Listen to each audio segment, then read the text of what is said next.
How's it going, ladies and gentlemen? Welcome back to Untold Ireland. Now, joining us today is Dan McCarthy. He is a councillor for the Kerry County Council, and he is also the main man inside the Mart in town in Kenmare. We're here in Rogers. We're obviously out the back in a wonderful, colourful smoking area. Nothing else to say. Enjoy, guys. How are you doing today, Dan? I'm very good. Thank you very much for joining us. Thank you. Would you just like to say your name and when and where you were born? Just My name is Dan McCarthy. I was born on the 14th of July 1962 in Kenmare Hospital. I lived in Inchmore, which is about 2.5 miles outside Kenmare. I started life there. My father was Dennis McCarthy. My mother was formerly Betty Lynch of Kilpatrick. I suppose lucky enough, I started school in 1968. I went to the Kenmare Boys School, and I was there until 2000 and 1974. And I went from there then to the vocational school from 1974 to 1979. I finished school in 1979 without doing the leaving cert. And I started working in Kenmare Products, which was a factory in Kenmare at the time. What can you tell us about what it was like growing up in town then? Well, it was quieter, I suppose. When I got finished school, I suppose my first aim was to get a job, which I did. I cycled to work for the first 3 or 4 months until I got the price of a motorbike. I bought a motorbike for £270 at the time. And I thought that was like a Mercedes rather than being cycling, because 5 miles was a fair distance to cycle up and down. So I got the motorbike and I had that for a couple of years then. And I suppose maybe around, I'd say, 1980 or 81, I bought my first car from Kenmare Mart at the time for £1,100. And to get the insurance was the problem at that time, which is still the problem for the youngsters today. Yep. And I can still remember it cost £380 at the time to get insurance for the 12 months. You mentioned there working in the factory, your first job. What was that like? It was money coming in. It was a week's wages. I was taking home £26 every week, which was big money as we thought at the time. We started at 8 and finished at 5. It was cutting bags, knit bags, and nearly knowing all the carrot bags and the parsnip bags. They used to be all done in Kenmare Products at the time. I suppose it was grand because with the dance then Thursday night in the Silver Slipper, dance Sunday night in the Silver Slipper, and that was a big part of our life, was dancing. And growing up, dancing was every Thursday night and Sunday night, and then maybe Friday night we'd go some other to dance. You mentioned the Silver Slipper there. It's obviously after closing down now and becoming the butter market inside in town. Do you have any more stories about kind of shenanigans that went on in the Silver Slipper? You'd always love to go there, especially when the carnival was on. There'd be a mighty crowd there. From the big night would always be the Thursday night, the start of the carnival. The Gina, Dead Hayes and the Champions would be playing there. Brendan Chine would be there. You know, they were all them bands were brought there at the time. And there'd be mighty nights of the dancing there. Then the dance hall opened in Riverdale, and it used to be the same there. Like, so the Silver Slipper kind of weaned away then, because there was no bar in the Silver Slipper, which made no difference to me because I never drank. I haven't drank since, so it made no difference to me.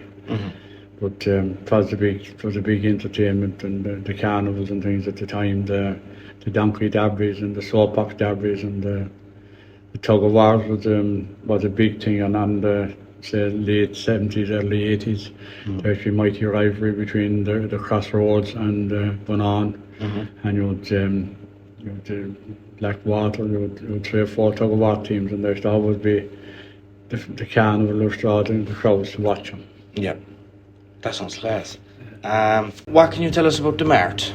Well, I suppose after leaving the factory closed, and I left the factory. We were laid off in '86, and then I went on to drive the bread van for Clifford's Bakery in Kenmare. Yep. I suppose I worked for Clifford's Bakery delivering the bread from 1986 to '97, when they eventually changed their thing and the bread van was taken off the road.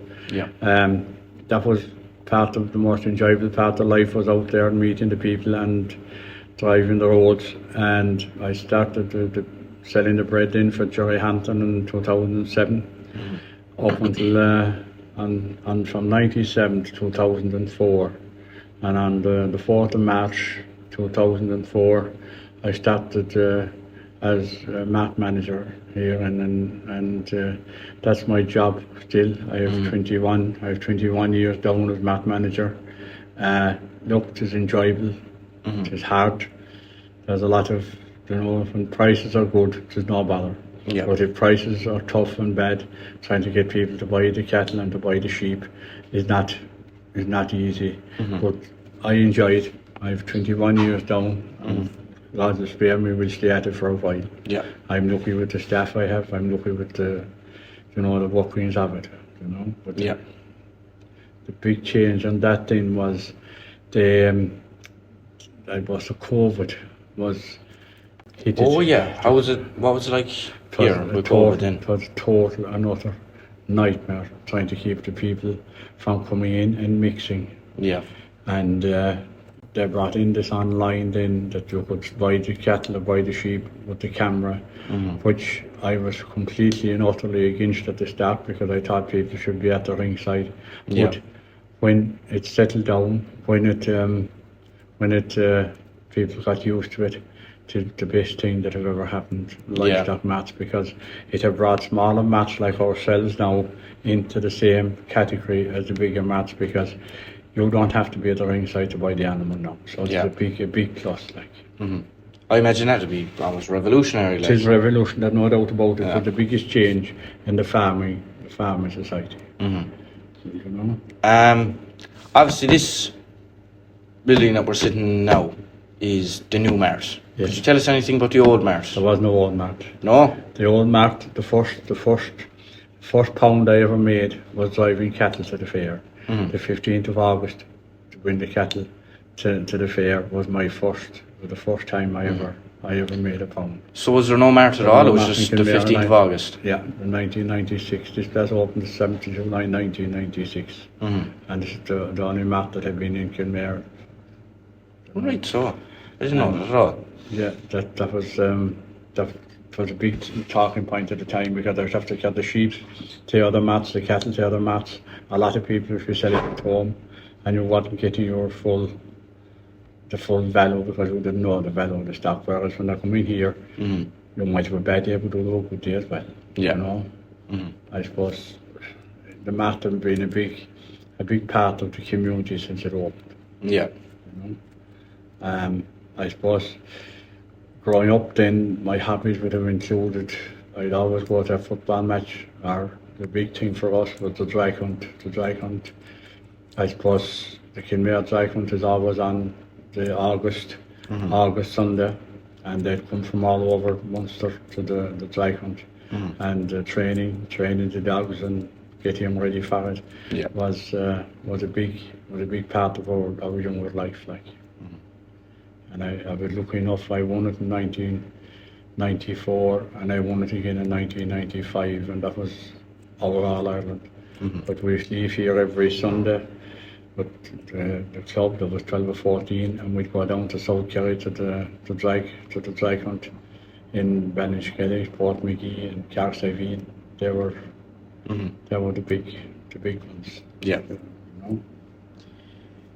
You mention frequently that you enjoy being involved with the community. Did that lead you to becoming a councillor for the Kerry County Council? It was always my dream was to become a politician. Yeah. And I suppose I tried it 3 times. I failed 3 times. And in 2014, my day came. And I got elected to Kerry County Council in 2014. not an easy task to get there. I suppose I know political history. There was no one in the family before me had been involved in politics. Yeah. So I sat out. I was beaten three times. So I suppose it was nearly time to say goodbye to it, but I just still had the interest to get there. Yeah. And in 2014, the people of the community and the people of the catchment area voted for me to get me elected. I got re-elected in 2019 and I got elected again in 2024. Yeah. I imagine then when you finally got in, it was kind of, It was, you know. Yes, it was fairly overwhelming and to know what to do or where to go, but I've got into it and I've a lot of great friends in politics on both sides and parties, and then I suppose I've survived by not getting involved in any arguments. Any problem that comes to me, I try to get it sorted. Yeah. And like, you can be vocal and you can make a lot of noise and get nothing done, and you can say nothing and you can get a lot of work done. Yeah. So I work anything that's needed of me. I try to do the best I can. What's your experience been like, kind of working as a councillor? Well, I suppose I've seen the development of the peninsula lands. I've seen the traders being regulated. Like, there's the roads improvements. Like, we could talk here for an hour of what we have done. We could talk for 2 hours of what have yet to be done. Yeah. Like, no matter what's done, there's always something else to be done. And it is great when you see something that you have looked for to get something done, and it is done. Like, there was things going on for years. Just one simple thing, I suppose, was Clady Cross on the road between Kenmare and Kilgarvan. Yeah. I suppose it was one of my first motions in Kerry County Council to get it widened, and now that it is wide, I have seen the benefit to the people of the community. And look, some people will thank you for it, more people won't thank you. So you're in public life, you're in the public eye, and you won't be praised for everything. How do you find that now? Say that, some people will come up to you and they'll be like, all thanks and everything, and there will be the odd kind of, I won't say bad actor, but just a fellow who comes up and he's in an awful mood like you. Would you have a hard time dealing with that? No. No. You just answer the questions you're asked, and you'll say you'll do the best you can, because the most important thing is not get into a confrontation with a person. Because if they're having a bad day, that don't mean that you have to get into be in a humour to have a bad day as well. We all have bad days, we all have good days. But when the person will come to with a problem, if they're cranky or if they're cross, you'll try to humour them to get it across them that this is the way it'll have to be done, and we'll do the best we can, and if we can't, it can't be done. Yeah, I said it's a very wise way of doing it anyway. And there's one thing for any young person is, the most important thing is never fall out with anyone. Because they might have their view on the thing, you might have your own view, and you leave it that way. But if you fall out with a person, that if we're not talking to them, we'll say to ourselves, we won't gain any more out of this. So that's my advice to any young person growing up today. Yeah. Going back to growing up in Kenmare, Yes. and what it was like in school, and obviously going to the Silver Slipper every once in a while in Riversdale, is there any aspect of that you feel is kind of missing now from, say, today's Kenmare? There is, because you have no place now to go to a dance, or no place to go for a night out in Kenmare. Like, there's come from all over to the Silver Slipper and to Riversdale. I suppose we have no factories in Kenmare, which is a big loss. Kenmare is a mighty place now for tourism, and for that just gone more to tourism orientated. Every job is kind of tourism orientated, which is only far we'd be in big trouble. The factories are a big loss. Yeah. They're a big loss to Kenmare. Like. Especially because, like the buildings that they used to be in, like the fish factory, for example, across the school in town, it's derelict now. Like, the whole thing would have to be done up again. It's kind of just, it's a waste. It's just sitting there, like, when it could be making jobs and stuff. Like, there was up to over 100 people working in the Cutler factory back in the 70s, 60s and 70s. Like, that was a lot of people. I suppose in my earlier days, I suppose a lot of immigration, a lot of my class would have immigrated now from the area. I was lucky enough, I never I've never intended moving. I was happy enough to stay where I was, and Yeah. I enjoyed the kind of a quieter life and not to be in a city or anything. So I suppose we're lucky enough. We're in the nicest part of the world. Yeah. Do you know, when you you leave and you come back, you just realise kind of Kenmare and especially the area around it, Yes, say yes. Kilgarvan all the way Yeah. up to Kilgarvan, it's just stunning, like. Yeah. It is big like it.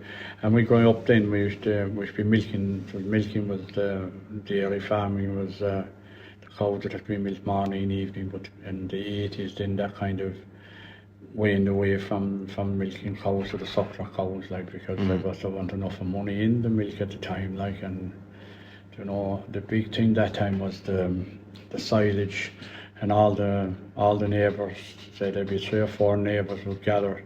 They'd all have these things they're called buckrakes, and the silage would be cut to be raked in, and it would have to be brought in the buckrakes to the pit. And there'd have to be 4 or 5 fellas up in the pit levelling the silage, and there'd be 3 or 4 tractors drawing. Yeah. And we do our silage today. We do one neighbour. They'd all work together to get the silage done. Yeah. You know, it is different. The baler have made such a difference to the silage. Yeah. I was about to ask you about that actually. Yeah. To one of the best things for the fellas that were in the pit. I gave a good fear because I wasn't a great tractor driver. I wasn't into machinery, and if I wasn't to be keen on the tractor, I think you'll be left up on the pit or picking the sops. Yeah. And the baler have made that life so much easier. The spuds that have to be garden have to be set. Like, everything happened at different stages during the year. The turf would have to be cut. The spuds, the turnips, the whole, there's all a kind of a season changing. Like, I don't realise that I don't get as old as I am because I can go back and all this. I remember going to mass in the horse and trap. The horse would be tackled on a Sunday morning, and you'd be loaded into the trap to go to mass. What was that like then, kind of, do you know, because you, like, not as many people would go to mass on a Sunday morning now, for example. No. So everyone went to mass. when everyone went to mass, like, obviously it would have been more of an event. The horses then would be tied to the railing. And the people from outside of the town their horses would be tied in the eastern side of the railing. The horses from the west side, the Temple North side, then they'd be in the other side of the railing. And they'd all have their bag of oats over their head. And to be nearly always 12 o'clock mass on Sunday. And you'd get the treat in of maybe an ice cream and off up the road home again. Yeah. The creamery then, I know I'm going back and forward a bit, but the creamery, I remember my father, God be good to him, and the creamery tanks would have to be put into the horse and car, and they'd be cut down to Clady, to the creamery stand at Clady, and all the neighbours would gather there. The lorry would come out from the creamery to collect the tanks of milk and carry them in, and they'd bring back out the sour milk then again you take it home to feed the calves. Yeah. You know, because we go back to the fair days, walking the cattle to the fair, it was a big plus because you would have a day off from school to get the cattle to the fair. And the schools then, the national schools, the busy fairs in the fall of the year, they'd be days off. So it was like a holiday. Yeah, so it was kind of the 15th every year. You get the day off and you walk the cattle in. Yeah, we would walk the cattle to the fair. The 15th was a big day. The crowds, and just there's still a big gathering there. Like, was it always such kind of like a spectacle? Like? Yes, it was always a spectacle, and if you had a relation in England or America, they'd always try to come home for the 15th of August. That was the day they'd meet. Yeah. You know, and the 15th of August night in town, then there'd be dance, and there'd be a massive crowd at that. Like, it's kind of nice to see that things like that. Like, tradition, really, like, it's kind of hard to get rid of. Yeah, it's one of the few things that tradition have, you know, it's still there, and everyone, you know, to the day out, like, I wouldn't walk the 15th of August, it's my day off, that's it, town, that's it. And it's kind of amazing that it started as kind of like just a fair day. Yeah. Because now it's, you know, you get all the stalls and Yeah. you'd obviously still have like the cattle being sold, but now it's also like cats, dogs, ducks, hens, the whole, do you know? And then there's also like the rest of the stuff that you wouldn't really think of, like the t-shirt stands, you know, the shoes, clothes, all them. Yeah. It's It's just a big gathering day, like, and there's a big day out, like. yeah, it's just very cool to see that it's kind of Yes, still around. Like, just finishing up now as well. Then, is there any words of wisdom that you would like to give to the younger generation? Like, Any bit of advice? my advice to any young person is think, and think before you do anything. And if you have something in your head to do it, do it. And I suppose the most important thing is if we're willing to work, you'll get work. And if we're not willing to work, you won't get it. But if you fail in exams, if you fail in school, what I'd say is it's not the end of the world. Yeah. Because there's always something, and there's something for everyone. That's my advice to any young person growing up. What do you? Sorry, I know that I said that was the last That's question all right, now, you're but fine. growing up in Ireland, especially for my generation anyway, I kind of don't know how much it was for yours, and you know, but there's this thing of do well in school or you won't do well. Yeah, And then coming out of school, you kind of notice that school really isn't the end all be all. No. And would you have had a kind of experience similar to that growing yes, up? I like the good fellas in our class. They went on. They made, they went on to big jobs and things. Like I had to take a different route, but I got to where I want to go. And like it's the very same for the youngsters leaving or starting the next couple of weeks.